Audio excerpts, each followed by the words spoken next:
Hello guys, मैं सनी आपका हार्दिक स्वागत करता हूं संकल्प स्टडी सर्कल के यूट्यूब चैनल पे। उम्मीद करता हूं आप सब लोग बढ़िया होंगे। और बच्चों, ये आज का ये दूसरा वीडियो है मेरा, जिसमें कि मैं आप लोगों को ज्योमेट्री का ट्राइंगल पढ़ा रहा था, जिसका कि पहला वीडियो का लिंक आपकी डिस्क्रिप्शन बॉक्स में होगा, उसे जरूर देख लीजिएगा। और पार्ट मैंने डिस्कस किया था पहले भाग में कि त्रिभुज के कितने भाग होते हैं, और ये सारी चीजें मैंने आपको पिछली क्लास में डिस्कस की थी। टोटल 4 भाग मैंने बताया था। आज की क्लास में बच्चे मैं आपको बेसिक पढ़ाऊंगा। पार्ट के बाद आज हम लोग टाइप्स ऑफ ट्राइंगल में चलेंगे। किस पे चलेंगे बच्चे? Types of triangle. तो बेसिक पोर्शन का एक अगला भाग जो रहेगा वो रहेगा त्रिभुज के प्रकार। तो सबसे पहले हमने भाग डिस्कस किया था, और आज की क्लास में मैं क्या बताने वाला हूँ बच्चे? त्रिभुज के प्रकार। तो चलिए शुरुआत करते हैं। तो सबसे पहले तो जो बच्चों ने सब्सक्राइब नहीं किया हो चैनल को जरूर सब्सक्राइब कर ले, ताकि आपको क्लासेस मिल सके। और हमारी ऑनलाइन क्लासेस भी चल रही है संकल्प स्टडी सर्कल के एप्लीकेशन में।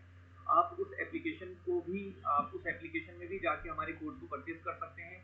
मात्र 1000 रुपये में कंप्लीट मैथ्स, अर्थमेटिक और एडवांस आपको प्रोवाइड किया जा रहा है। साथ में आपके लिए यहाँ पे ऑफलाइन क्लासेस भी हमारी बिहारी टॉकी में चलती है, आप उसे भी ज्वाइन कर सकते हैं। कोई इन्फॉर्मेशन अगर आपको चाहिए होगा तो आप इस नंबर पे व्हाट्सएप भी कर सकते हैं और कॉल भी कर सकते हैं।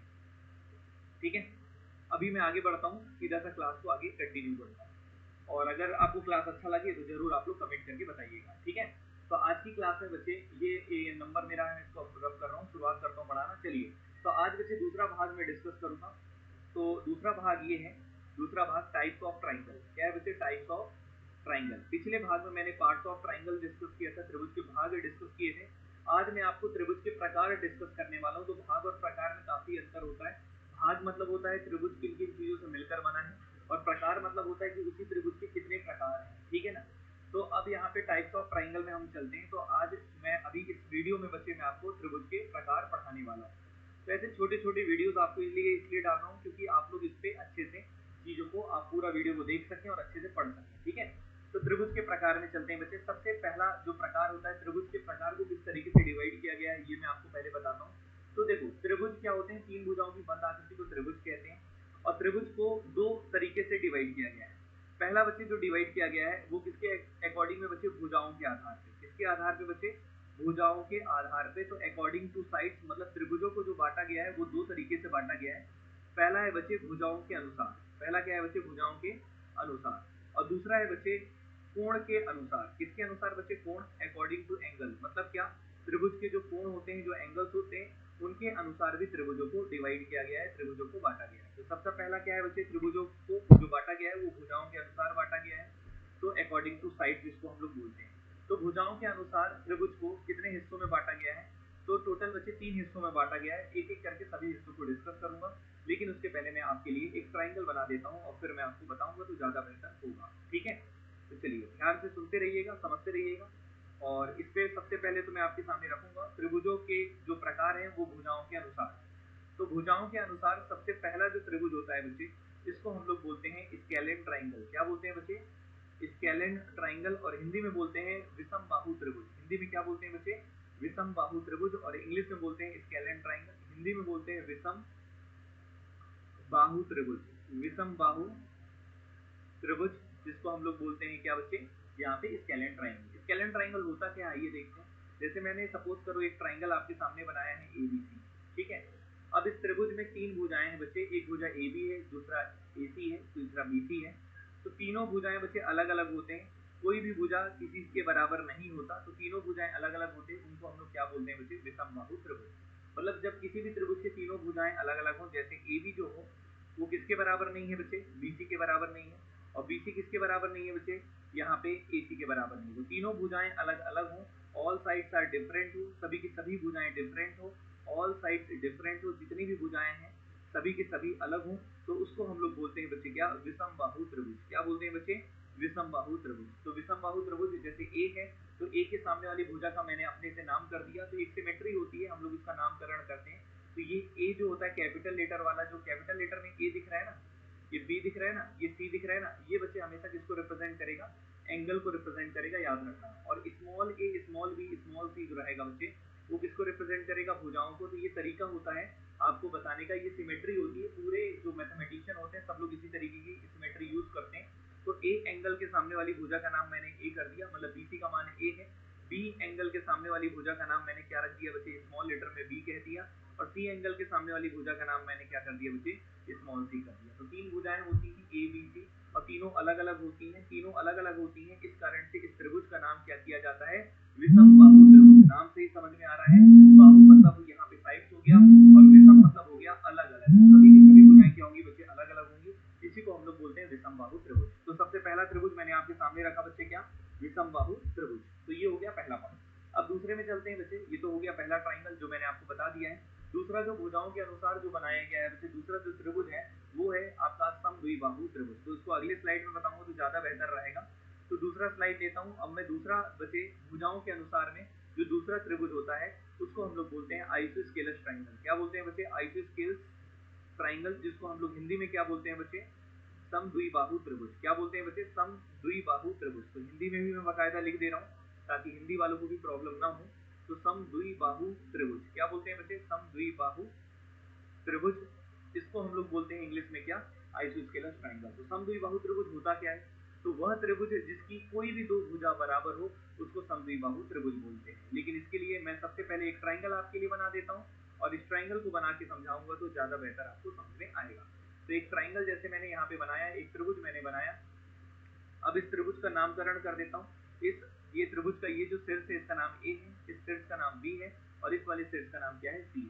तो यहाँ पे समद्विबाहु त्रिभुज वह त्रिभुज होता है जिसके कोई भी दो भुजाएं बराबर हो, any two sides are equal, any two sides are equal. कोई एक ऐसा त्रिभुज जिसकी कोई भी दो भुजा बराबर हो, any two sides are equal. तो एक ऐसा त्रिभुज जिसकी कोई भी दो भुजा बराबर हो तो उसको हम लोग बोलते हैं समद्विबाहु त्रिभुज। क्या बोलते हैं, द्विबाहु का मतलब दो बाहु, ठीक है ना।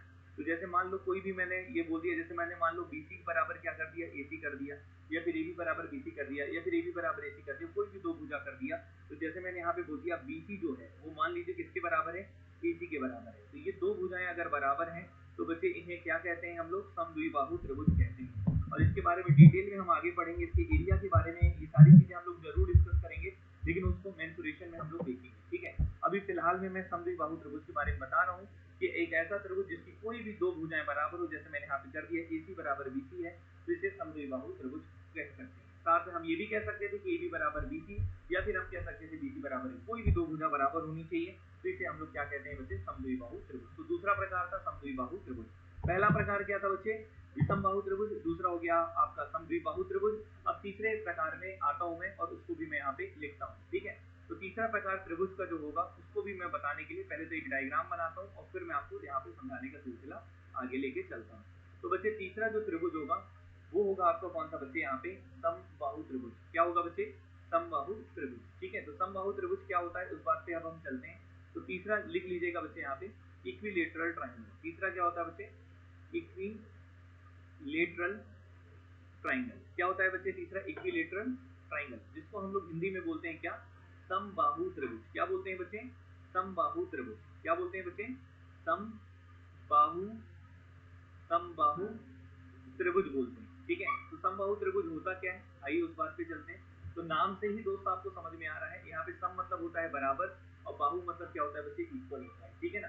तो अगर सभी भुजाएं अगर इक्वल होंगी तो इसका नाम हमने दे दिया बच्चे समबाहु त्रिभुज, जिसको हम लोग इंग्लिश में क्या बोलते हैं, इक्विलेटरल ट्राइंगल। जैसे एक त्रिभुज मैंने बना दिया ABC। अब A के सामने वाली भुजा मान लीजिए ये जो है, जो भी भुजा है वो दूसरी भुजा के बराबर है, और दूसरी भुजा तीसरी भुजा के बराबर है, मतलब तीनों साइड्स अगर इक्वल होती हैं तो इसको हम लोग इक्विलेटरल ट्राइंगल बोलते हैं। तो भुजाओं के अनुसार ये तीसरा त्रिभुज है। तो यहाँ पे लिख देता हूँ, all sides are equal, all sides are equal. तो एक ऐसा त्रिभुज जिसकी सभी भुजाएं बराबर हों उसको हम लोग बोलते हैं बच्चे समबाहु त्रिभुज। जैसे AB बराबर मैंने क्या कह दिया, BC, और BC बराबर क्या कह दिया, AC। तो ये तीनों साइड्स जहाँ पे इक्वल होंगी तो उसे हम लोग इक्विलेटरल ट्राइंगल कहेंगे। इनका नामकरण भी कर देते हैं। जैसे A के सामने वाली भुजा मान लीजिए A है, तो B के सामने वाली B नहीं रहेगी, ये भी A हो जाएगी, और C के सामने वाली भी क्या हो जाएगी, A। तो तीनों साइड्स अगर इक्वल होती हैं तो उसको हम लोग इक्विलेटरल ट्राइंगल कहते हैं। तो कुल मिला के मैंने आपको भुजाओं के अनुसार, मतलब अकॉर्डिंग टू साइड्स, हमने ट्राइंगल को तीन पार्ट में डिवाइड किया है। सबसे पहला था विषमबाहु त्रिभुज, दूसरा था समद्विबाहु त्रिभुज, और तीसरा बच्चे है आपके सामने क्या, समबाहु त्रिभुज। तो उम्मीद करता हूँ ये तीनों प्रकार आपको क्लियर होंगे। लेकिन ये तीनों प्रकार जो मैंने बताया है ये भुजाओं के अनुसार बताया है अकॉर्डिंग टू साइड बताया है। अब मैं चलता हूँ अकॉर्डिंग टू एंगल्स। एंगल्स के अकॉर्डिंग, कोण के आधार पे कैसे त्रिभुजों को हमने यहाँ पे डिस्ट्रीब्यूट किया है, इनको बांटा है, ठीक है। तो ये सबसे पहले तो हमने भुजाओं के आधार पे कर लिया। तो अगली स्लाइड में मैं आपके लिए लेके चलता हूँ अकॉर्डिंग टू एंगल। तो सबसे पहले मैंने यहाँ पे क्या बताया है उसको मैं बता दे रहा हूँ और फिर मैं आगे चलता हूँ। ठीक है बच्चों, तो ट्राइंगल में सबसे पहले आपने अकॉर्डिंग टू साइड्स आपने देख लिया। अकॉर्डिंग टू साइड्स आपने त्रिभुजों के 3 प्रकार देखे। ठीक है, पहला प्रकार क्या था बच्चे, थोड़ा सा स्पीड लग रहा होगा आप लोग को, क्यों, क्योंकि मैं यहाँ पे रिकॉर्डेड वीडियो डाल रहा हूँ। जब लाइव लेते हैं तो अपन थोड़ा स्लो चलते हैं, लेकिन अभी स्पीड में इसलिए चल रहा हूँ क्योंकि आप इसको थोड़ा सा स्लो करके भी देख सकते हैं, आप अपने आपके ऐसा सुविधा रहता है यूट्यूब पे। ठीक है, तो अभी अपन चलते हैं यहाँ पे अकॉर्डिंग टू एंगल। तो भुजाओं के आधार पे कौन कौन सा बताया हूँ मैं एक बार लिख देता हूँ। सबसे पहला क्या था बच्चे, स्केलेन ट्राइंगल, विषम बाहु त्रिभुज। दूसरा क्या था बच्चे आपका, विषम बाहु के बाद मैंने आपको क्या बताया था यहाँ पे, दूसरा था बच्चे यहाँ पे आइसोस्केलस ट्राइंगल, जिसको हम लोग बोलते हैं समद्विबाहु त्रिभुज। और तीसरा बच्चे है क्या आपका समबाहु त्रिभुज, जिसको हम लोग इंग्लिश में बोलते हैं इक्विलेटरल ट्राइंगल। तो ये 3 भाग मैंने आपके सामने दिए हैं, वो भी अकॉर्डिंग टू साइज। अब बच्चे मैं आगे चलता हूँ according to angle. According to angle त्रिभुजों के प्रकार किसके अनुसार बच्चे, कोण के आधार पे अकॉर्डिंग टू एंगल। तो अकॉर्डिंग टू एंगल सबसे पहला जो त्रिभुज होता है वो कौन सा होता है बच्चे, वो मैं आपके सामने लिख रहा हूँ। सबसे पहला त्रिभुज होता है एक्यूट एंगल ट्राइंगल। क्या होता है बच्चे, एक्यूट एंगल ट्राइंगल। हिंदी में हम लोग इसको बोलते हैं न्यून कोण त्रिभुज। क्या बोलते हैं बच्चे, न्यून कोण त्रिभुज। और इंग्लिश में हम लोग बोलते हैं इसको क्या बच्चे, यहाँ पे एक्यूट एंगल ट्राइंगल। तो न्यून कोण त्रिभुज क्या है मैं आपके सामने लिख दे रहा हूँ हिंदी में ताकि आपको दिक्कत ना हो। तो ये न्यून कोण त्रिभुज, इसको अपन हिंदी में क्या बोलते हैं बच्चे, एक्यूट एंगल ट्राइंगल। जब मैं आपको लाइन एंड एंगल्स पढ़ाऊंगा तो आपको वहां पे बताऊंगा कि न्यून कोण होता है, समकोण क्या होता है और अधिक कोण क्या होता है, एक्यूट एंगल क्या होता है, राइट एंगल क्या होता है, राइट एंगल क्या होता है और आपका ऑब्ट्यूज एंगल क्या होता है। ठीक है, तो सबसे पहले एक्यूट एंगल क्या होता है ये मैं आपको बता देता हूँ कि अगर आपका एंगल 0 डिग्री और 90 डिग्री के बीच में होगा तो बच्चे उसको बोलते हैं न्यून कोण, हमेशा बोलते हैं। याद रखना ये बात, आपको लाइन एंड एंगल्स में वैसे पता चलेगी, एक बार मैं अभी बता दे रहा हूँ क्योंकि अभी मैं आपको ट्राइंगल बता रहा हूँ तो ये भी आपको पता होना चाहिए। अगर आपका एंगल जो थीटा हो, अगर आपका एंगल जो थीटा हो वो 0 डिग्री से अधिक हो और 90 डिग्री से कम हो तो इसको हम लोग बोलते हैं बच्चे क्या, न्यून कोण। क्या बोलते हैं बच्चे, न्यून कोण। तो न्यून कोण त्रिभुज होता क्या है कि एक ऐसा ट्राइंगल जिसमें तीनों angles, all angles are less than 90 degree. लिख देता हूँ, all angles are less than 90 degree. English में कैसे, हिंदी में क्या बोलेंगे कि अगर त्रिभुज के तीनों कोण 90 डिग्री से कम हो, 90 डिग्री से कम हो तो बच्चे उसे हम क्या बोलते हैं, न्यून कोण त्रिभुज बोलते हैं। तो न्यून कोण त्रिभुज दिखता कैसे है ये मैं आपके सामने एक फिगर ले आता हूँ। ये देखिए आप लोग इस फिगर को, तो आपको और क्लियर हो जाएगा। जैसे मैंने एक ट्राइंगल ये आपके सामने बनाया है, इस ट्राइंगल में अगर मैं इस वर्टेक्स का नाम ए करता हूँ, इस वर्टेक्स का नाम बी करता हूँ, इस वर्टेक्स का नाम सी करता हूँ, वर्टेक्स मतलब हिंदी में हम लोग इसको शीर्ष बोलते हैं। तो अगर ये तीनों एंगल, जो ये इनके तीनों इंटीरियर एंगल हैं, वो अगर 90 डिग्री से कम होते हैं तो हम लोग उसको क्या बोलते हैं बच्चे, एक्यूट एंगल ट्राइंगल। मतलब एंगल ए, एंगल बी और एंगल सी तीनों किससे कम होने चाहिए, 90 डिग्री से, तो इसको हम लोग बोलते हैं न्यून कोण त्रिभुज। तो सबसे पहला प्रकार कोण के आधार पे जो मैंने बताया न्यून कोण त्रिभुज, जिसको हम लोग इंग्लिश में एक्यूट एंगल ट्राइंगल बोलते हैं। उम्मीद करता हूँ इतनी सी बातचीत आपको क्लियर होगी। अब मैं चलता हूँ बच्चे दूसरे ट्राइंगल में अकॉर्डिंग टू एंगल। दूसरा जो ट्राइंगल होता है उसको हम लोग बोलते हैं क्या बच्चे, राइट एंगल ट्राइंगल। और राइट एंगल ट्राइंगल को हम लोग बोलते हैं क्या बच्चे, समकोण त्रिभुज। तो नए स्लाइड में, नए पेज में मैं जाता हूँ और आपके सामने एक राइट एंगल ट्राइंगल भी बनाने की कोशिश करता हूँ। तो राइट एंगल ट्राइंगल इस तरीके का होता है, मैं बना जरूर दे रहा हूँ आप लोग के लिए और फिर मैं उसके बाद आपको समझा दूंगा कि क्या होता है ये। ठीक है, तो ये बच्चे जो मैंने दूसरा ट्राइंगल जो बनाया है इसको हम लोग बोलते हैं क्या बच्चे, यहाँ पे राइट एंगल ट्राइंगल। ठीक है, तो यहाँ पे मैं लिख दे रहा हूँ दूसरा जो अकॉर्डिंग टू एंगल जो ट्राइंगल होता है उसको हम लोग इंग्लिश में बोलते हैं राइट एंगल ट्राइंगल और हिंदी में बोलते हैं बच्चे क्या, समकोण त्रिभुज। क्या बोलते हैं बच्चे, समकोण त्रिभुज। क्या बोलते हैं बच्चे, समकोण त्रिभुज। तो समकोण त्रिभुज ही बोला जाता है बच्चे इसको, जिसको राइट एंगल ट्राइंगल बोलते हैं। राइट एंगल ट्राइंगल क्या होता है, इस बात के लिए मैं आपके सामने एक ट्राइंगल बना रहा हूँ। एक त्रिभुज है एबीसी। तो राइट एंगल ट्राइंगल क्या होता है कि जब किसी भी ट्राइंगल का कोई एक एंगल, एनी एंगल, कोई भी एक एंगल अगर यहाँ पे 90 डिग्री हो तो उसको हम लोग समकोण त्रिभुज बोलते हैं। तो लिख लेते हैं एनी वन एंगल, कोई एक कोण ना भैया, क्योंकि तीनों का कोण 180 डिग्री होता है तो दो तो हो ही नहीं सकते ना, तीन का सम 180 डिग्री होता है इंटीरियर एंगल का। तो कोई भी एक कोण, any one angle is equal to 90 degree. किसी भी ट्राइंगल का कोई एक कोण, कोई एक एंगल अगर 90 डिग्री के बराबर हो तो उसे बच्चे हम लोग बोलते हैं क्या, राइट एंगल ट्राइंगल। जैसे एंगल बी आपको दिख रहा है ये 90 डिग्री है तो इसको हम लोग क्या बोलेंगे बच्चे, समकोण त्रिभुज बोलेंगे, राइट एंगल ट्राइंगल बोलेंगे। तो राइट एंगल ट्राइंगल का बेसिक मतलब आपको समझ में आया कि कोई भी एक ट्राइंगल जो कोई भी एक एंगल अगर 90 डिग्री हो तो उसको हम लोग समकोण त्रिभुज बोलते हैं। और 90 डिग्री के सामने वाला क्या होता है, इसके बारे में पूरा डिटेल हम लोग पाइथागोरस थ्योरम के साथ पढ़ते हैं, जो ट्रिग्नोमेट्री में पढ़ते हैं। वैसे मैं बता देता हूँ, 90 डिग्री के सामने वाला जो साइड होता है इसको हम लोग हाइपोटेनस बोलते हैं। हाइपोटेनस जो होता है बच्चे, हिंदी में हम लोग इसको कर्ण बोलते हैं। क्या बोलते हैं बच्चे? कर्ण और हाइपोटेनस। 90 डिग्री के सामने वाली जो सबसे बड़ी भुजा दिखती है इसको कर्ण बोलते हैं। और कर्ण जो होता है ये त्रिभुज का सबसे बड़ा भुजा भी होता है, लार्जेस्ट साइड भी होता है। ये सारी चीजें भी अभी आपको बताई जाएंगी, ठीक है।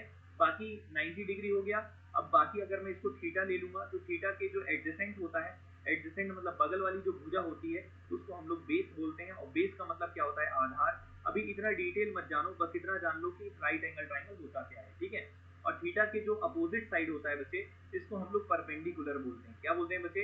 परपेंडिकुलर। परपेंडिकुलर को हम लोग इंग्लिश में क्या बोलते हैं? हिंदी में लंब बोलते हैं और इंग्लिश में परपेंडिकुलर बोलते हैं, ठीक है। तो सीधी सी बात है, अभी इतना डिटेल डेप्थ में नहीं जाएंगे, अभी आगे पढ़ेंगे तो मैं जरूर बताऊंगा। बट अभी मैं आपको जब टाइप्स बता रहा हूँ तो अकॉर्डिंग टू एंगल त्रिभुज का ये दूसरा भाग है, दूसरा पार्ट है, दूसरा टाइप है, जिसको हम लोग बोलते हैं समकोण त्रिभुज, राइट एंगल ट्राइंगल। उम्मीद करता हूँ ये बात भी क्लियर होगा। तीसरे ट्राइंगल में चलता हूँ बच्चे। तीसरा ट्राइंगल के लिए भी अगला पेज लेता हूँ और उसमें मैं आपको बताता हूँ। तो तीसरा जो ट्राइंगल होता है उसको हम लोग इंग्लिश में बोलते हैं obtuse angle triangle. Obtuse angle triangle को हम लोग हिंदी में क्या बोलते हैं बच्चे? अधिक कोण त्रिभुज। क्या बोलते हैं बच्चे? अधिक कोण त्रिभुज। तो अधिक कोण होता क्या है? तो त्रिभुज का कोई भी अधिक कोण होता क्या है, ये बात वैसे आपको लाइन एंड एंगल्स में मैं पढ़ाऊंगा, बिल्कुल उसका भी एक वीडियो रहेगा। तो ऑब्ट्यूज एंगल होता क्या है, अधिक कोण होता क्या है? तो अगर आपका एंगल जो हो, थीटा जो हो, वो 90 डिग्री से अधिक हो, 90 डिग्री से अधिक हो और 180 डिग्री से कम हो, तो उसका नाम हम बोल देते हैं बच्चे अधिक कोण त्रिभुज, जिसको हम लोग बोलते हैं ऑब्ट्यूज एंगल। क्या बोलते हैं बच्चे? Obtuse angle. मतलब क्या? कोई एक कोण अगर 90 डिग्री से अधिक हो और 180 डिग्री से कम हो तो उसको हम लोग अधिक कोण बोलते हैं। अधिक कोण मतलब क्या? Obtuse angle. लेकिन इसी का अगर ट्राइंगल बनाएंगे तो ऑब्ट्यूज एंगल ट्राइंगल होगा। तो ऑब्ट्यूज एंगल ट्राइंगल क्या होता है ये मैं आपको बताता हूँ कि जब कोई एक एंगल बचे, मैं फिर से बोलता हूँ, कोई एक एंगल अगर 90 डिग्री से अधिक हो और 180 डिग्री से कम हो तो उसको हम लोग बोलते हैं क्या बच्चे? अधिक कोण त्रिभुज। तो लिख लेते हैं any one angle is greater than any one angle is greater than 90 degree and less than 180 degree, we called it obtuse angle triangle. तो जब कोई एक एंगल आपका 90 डिग्री से अधिक हो और 180 डिग्री से कम हो तो उसको हम लोग अधिक कोण त्रिभुज बोलते हैं। और अधिक कोण त्रिभुज को हम लोग बोलते हैं क्या बच्चे? Obtuse angle triangle. तो ऑब्ट्यूज एंगल ट्राइंगल बनता कैसे, ये मैं आपके सामने एक बार बना दे रहा हूँ ताकि चीजें आपको अच्छे से क्लियर हो जाए। तो अधिक कोण त्रिभुज का वैसे मुझे तो कोई फिगर दिख नहीं रहा है, तो मैं एक काम करता हूँ, मैं अपने से ही बना देता हूँ क्योंकि इसमें दिख रहा नहीं मुझे, ठीक है ना। तो अधिक कोण त्रिभुज किस तरीके से बनेगा ये मैं आपके सामने बना देता हूँ। जैसे एक ट्राइंगल है, ये साइड है ए, ये मैंने बना दिया, इसको बच्चे हम लोग अधिक कोण त्रिभुज बोलेंगे। नाम कर देता हूँ, जैसे इसका नाम ए है, इस शीर्ष का नाम बी है और इस शीर्ष का नाम क्या है? सी है। तो अगर कोई एक एंगल 90 डिग्री से अधिक होगा, जैसे ये एंगल ए है, एंगल ए जो है ये 90 डिग्री से अधिक है, तो इसको हम लोग बोलते हैं बच्चे क्या? अधिक कोण त्रिभुज। क्या बोलते हैं बच्चे? अधिक कोण त्रिभुज। तो अधिक कोण त्रिभुज के हिसाब से मैंने तीन तरीके से मैंने डिवाइड किया। भुजाओं के अनुसार 3 प्रकार है और कोण के आधार पे भी 3 प्रकार है। तो 3 प्रकार और 3 प्रकार टोटल 6 टाइप्स हो गए हैं और एंगल के अकॉर्डिंग अलग है, साइड के अकॉर्डिंग अलग है। तो ये हो गए बच्चे 6 ट्राइंगल्स हो गए। क्लियर है कि नहीं? तो इसी को बच्चे हम लोग बोलते हैं क्या? अधिक कोण त्रिभुज, मतलब इंग्लिश में हम लोग बोलते हैं ऑब्ट्यूज एंगल ट्राइंगल। तो उम्मीद करता हूँ ये बात भी क्लियर होगा और ये भी आपको अच्छे से समझ में आ गया होगा। तो अभी तो मैंने सबसे पहला वीडियो जो दिया आपको वो पार्ट्स वाला था। ये दूसरा वीडियो जो दे रहा हूँ इसमें टाइप्स है ट्राइंगल के और ये दोनों के अकॉर्डिंग है, साइड्स के अकॉर्डिंग भी है और एंगल के अकॉर्डिंग भी है। तो अभी के लिए तो इतना ही काफी है। अभी तीसरा भाग में मैं आपको यहाँ पे सेंटर्स के बारे में डिस्कस करूंगा। ट्राइंगल के जो सेंटर्स होंगे वो तीसरा, वो मैं आपको अगले वीडियो में दूंगा, ठीक है। तो अभी तक उम्मीद करता हूँ यहाँ तक क्लियर होगा और आपको सारी बातें समझ में आई होंगी। समझ में आई होंगी तो चैनल को जरूर सब्सक्राइब करें और अधिक से अधिक लोगों तक शेयर करें ताकि वो भी बच्चे फायदा यहाँ पे उठा सकें। तो बच्चे अभी के लिए मैं इतना ही रखता हूँ, तब तक के लिए थैंक यू सो मच।